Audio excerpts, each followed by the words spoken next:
Just childhood friends. Until she asked this. The air got heavy. She isn't joking. She wants it real.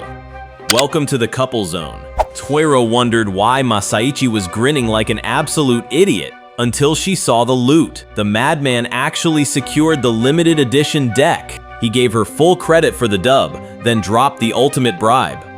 I'll buy you anything you want.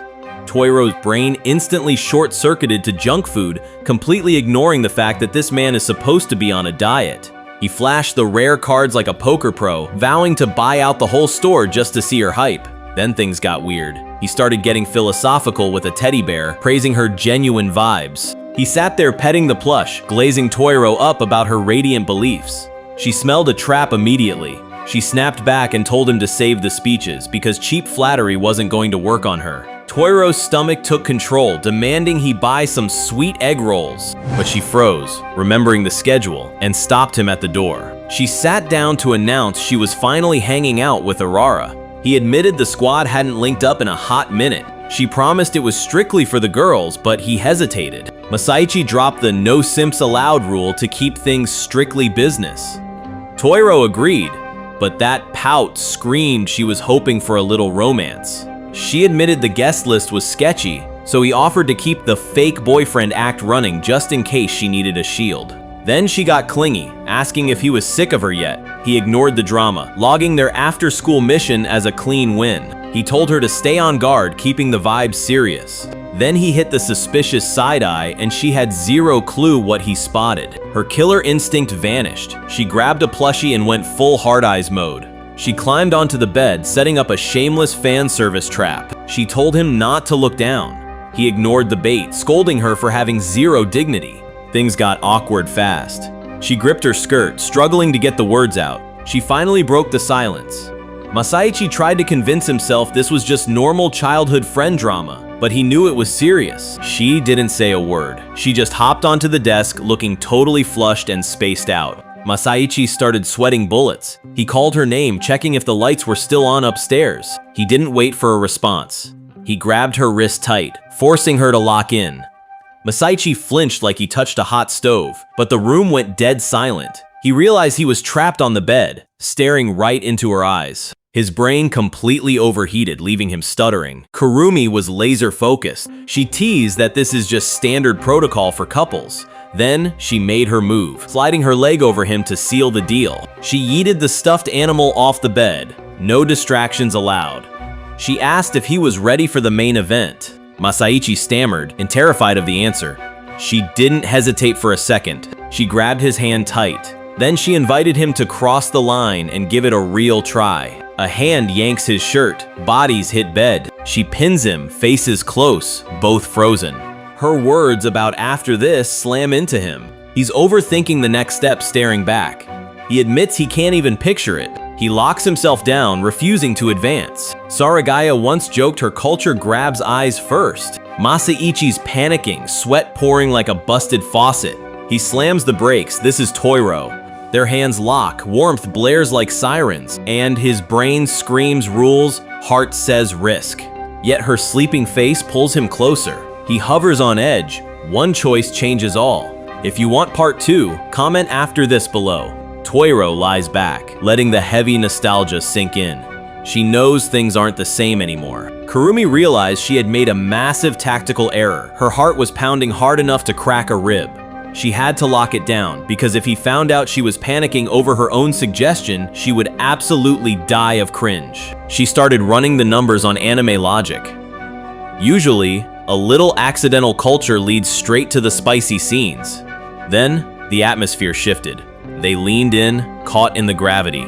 She wondered if childhood besties could actually break the rules without ruining everything. He froze, blinking away the sweat as the tension hit critical mass. She sucked in a breath, eyes locked on him, waiting for the move.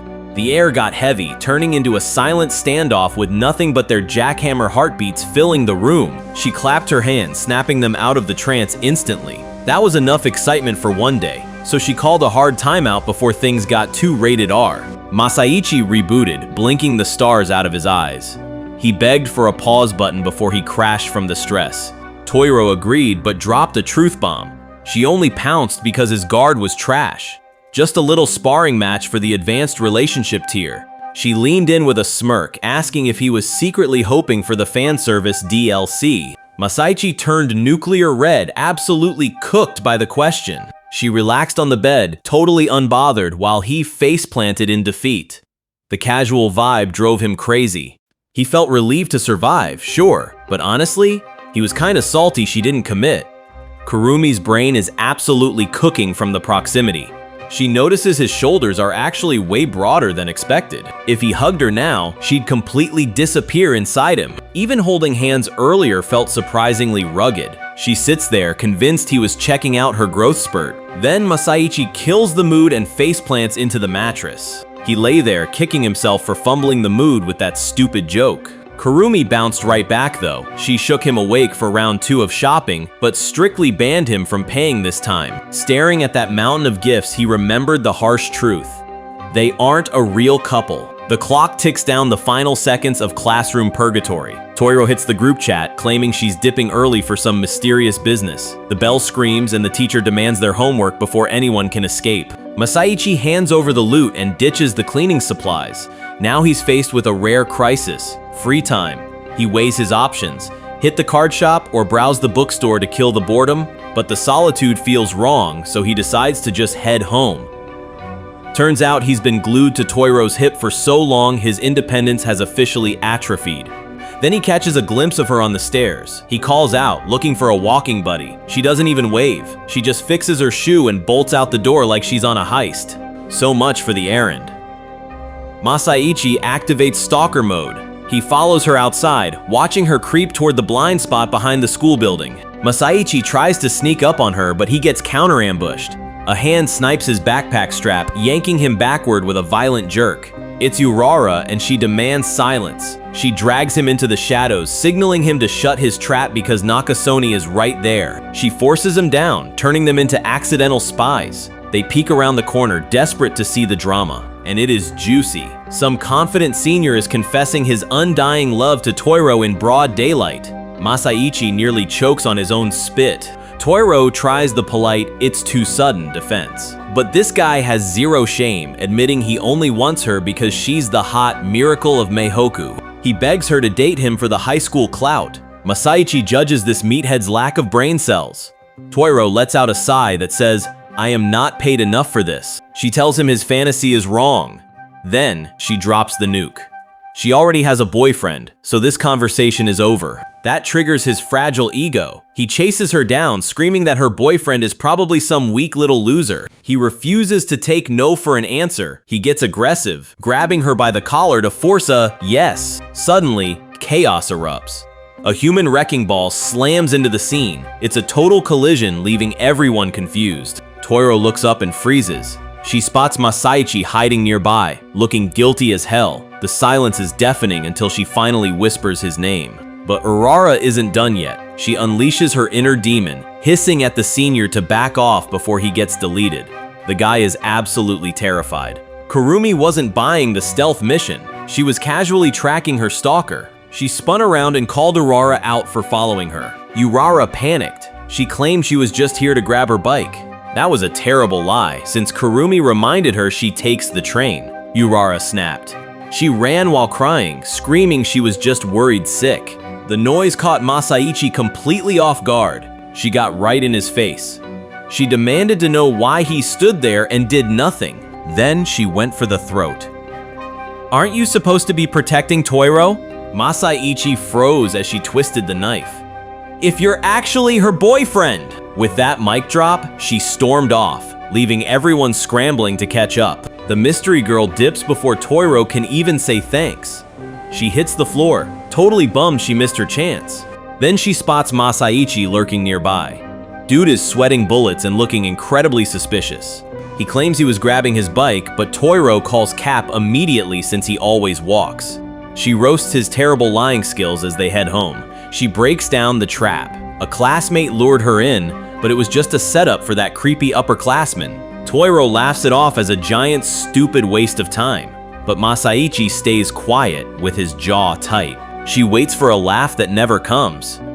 The silence gets loud and she realizes she might have messed up. Masaichi stammers while trying to find the words. He finally asks the hard question. Shouldn't she have just refused that guy straight up? Toiro looks confused. Confession? What confession? She screams that it wasn't romantic at all. The weirdo was just doing squats and preaching about muscle quality like a cult leader. Masaichi calls it a bad RPG boss intro. Toiro cracks up and mocks the guy's roid rage vibe. She reveals he smelled like cigarettes, so he's definitely a fake. They laugh and agree he's not worthy of the muscle life.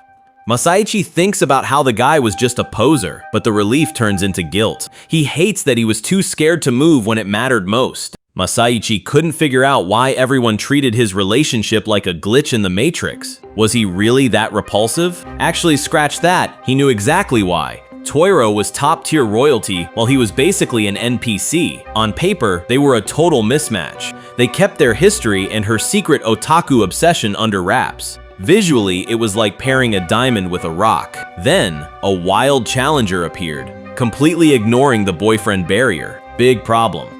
Because dealing with random simps was Toiro's absolute nightmare. Masaichi lay there soaking in the silence. His buddy's advice was simple: get info and get confident. Then the guy called him a musclehead and hung up before Masaichi could even clap back. The quiet got heavy fast. That accusation kept replaying in his head. That girl questioning if he was actually man enough to protect Toiro. It felt like a guillotine waiting to drop. Suddenly, privacy was canceled. His sister kicked the door down, demanding the next manga volume. She flipped the lights on, blinding him, and asked if he was trying to grow mold in there. He screamed at her to knock, but she just promised not to look for his special magazines, which he definitely does not have. Then she switched to detective mode, asking if he messed up with Toiro. She knew their date ended way too early. Masaichi told her to back off, but she pulled the ultimate rank. I am her big sister. She got real for a second, admitting it is normal to stress when your girl is that cute, but she dropped the truth bomb. Toiro literally said she loves spending time with him. That woke him up. He decided to be generous, aggressively generous. He dumped the entire series into her arms, force-feeding her the books while she begged for mercy.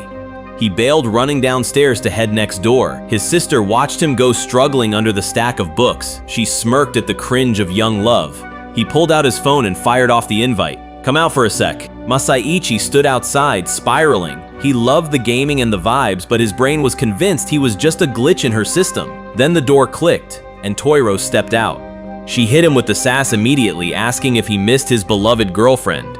He corrected her instantly. Fake girlfriend. Then he dropped the mood straight into the basement. He told her straight up he couldn't play the part anymore. He felt like a roadblock, totally useless. Toiro froze, watching the train wreck happen. She tried to take the blame, eyes already leaking tears. Masaichi shut that down instantly. You don't apologize for existing. He didn't know what she expected from him, but staring at the ground, he knew exactly what he had to do. He called her name. She braced for impact, squeezing her eyes shut, expecting the breakup speech. Instead, he dropped a nuclear declaration. He screamed that he wanted to become a man actually worthy of her. Toiro's brain short-circuited. The data did not compute. Masaichi panicked, stammering while she looked at him like he grew a second head. He didn't want to quit the fake dating. He just wanted to stop sucking at it. He refused to let anyone trash talk her choice in men. So he bowed down and made the wildest request possible. Turn me into a suitable boyfriend! Wait, what? They both realized how weird that sounded at the exact same time. He let those words echo in the night. He vowed to become a man truly worthy of her. Kurumi's system crashed. Her heart pounded out the truth. That was totally a confession. But then, the cringe set in. He frantically clarified he meant as a pretend boyfriend. He ranted about professional boundaries until she begged him to shut it. He dropped the act. He knows he has zero game, and that cool boyfriend vibe? Yeah, not happening. So he begged for a masterclass. He literally wants to copy-paste her personality. Kurumi gave him the 1,000-yard stare, but he doubled down. He called her out. She's a messy otaku at home, but a queen in public. He needs to learn how to flip that switch. She ignored the roast about her hygiene and realized he was actually dead serious. She got soft, telling him he doesn't need to change a single thing. Masaichi shut that down instantly. That be yourself logic doesn't work on the haters. Kurumi felt the heat immediately. The NPCs were judging her man strictly on his low-res texture pack. Masaichi missed the shade entirely. He just saw his girl drowning in a depression cloud. She offered an escape hatch. Maybe drop the controller? He refused, swearing to grind XP in real life too. He dropped the official quest name, Mission Masaichi Makeover. Time to optimize his build for their peace. Kurumi went silent, processing the logic. She checked his resolve. He wasn't memeing. He panicked, thinking he went too hard, but she cut him off instantly. Because honestly, this level of dedication made her incredibly happy. She honestly expected him to fold, to admit he was too weak for this fake dating nightmare. Instead, he was ready to rewrite his entire personality just to match her energy. And that triggered a dangerous realization. If he is this committed, she has total control. A light bulb went off. This wasn't a relationship, it was a project. Time to build her ideal man from scratch. She announced the master plan with zero hesitation.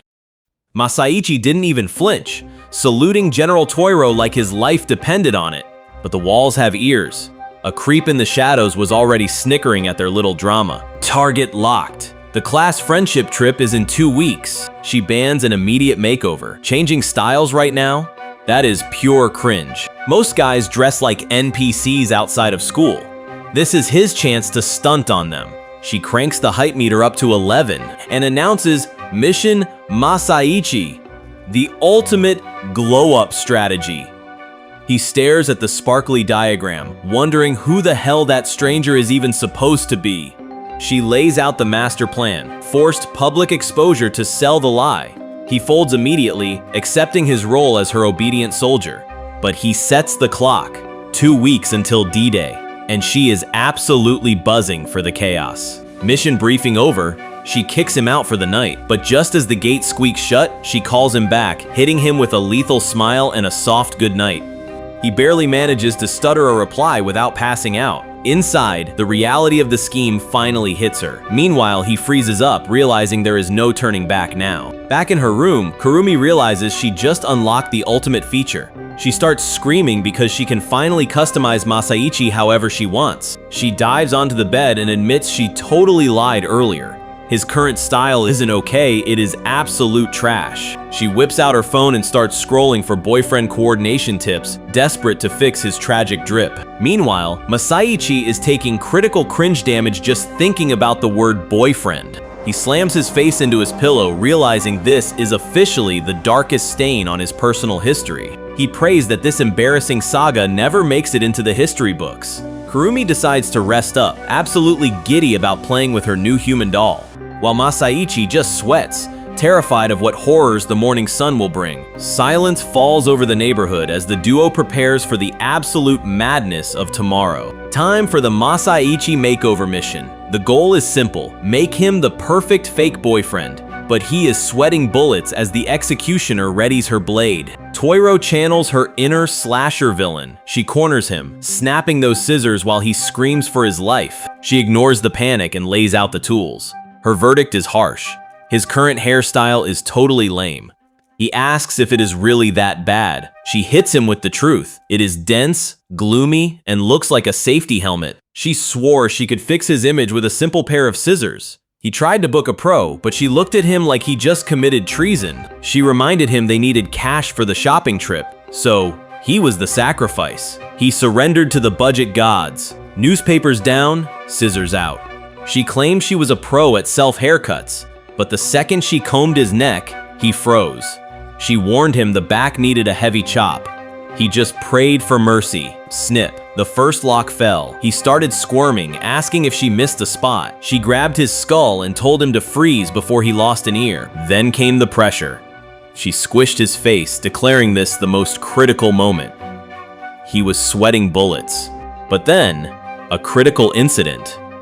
To reach the bangs, she leaned in way too close. He felt the, softness against his head. His brain stopped working. She lifted the bangs. He let out a shaky breath. The blades hovered inches from his eyeballs. One sneeze and he gets sent to the lobby. Almost done, she whispered. Snip. Silence. She paused to judge her creation, then gave it a final brush. She patted his head like a good puppy, and honestly, he was just grateful to still be breathing. But she couldn't resist. She poked his cowlick to signal the end. He screamed that she was gonna give him stomach issues. She argued it just causes baldness. Just normal banter. Time for the verdict. She whipped out the mirror to show off her masterpiece. He took one look and realized she actually cooked. Now to debut the new look at school. Next morning, the vibes were chill. He walked in, gripping his bag for dear life. At first, nobody even recognized him. He stood there, freezing up. He awkwardly asked for his seat back. They stared at him like he was an alien. Then it clicked. He apologized for existing while they scrambled away. The whispers started instantly. Everyone was looking. He panicked, thinking he looked like a total creep. Toiro strolled in, yawning like nothing happened. Her friends swarmed her with the gossip. He peeked over, terrified of the verdict. She spotted her masterpiece across the room. He froze, waiting for judgment. She flashed a huge grin. Mission accomplished. He survived the debut without flatlining. He went right back to being the background character. He still couldn't stand out, and she loved it.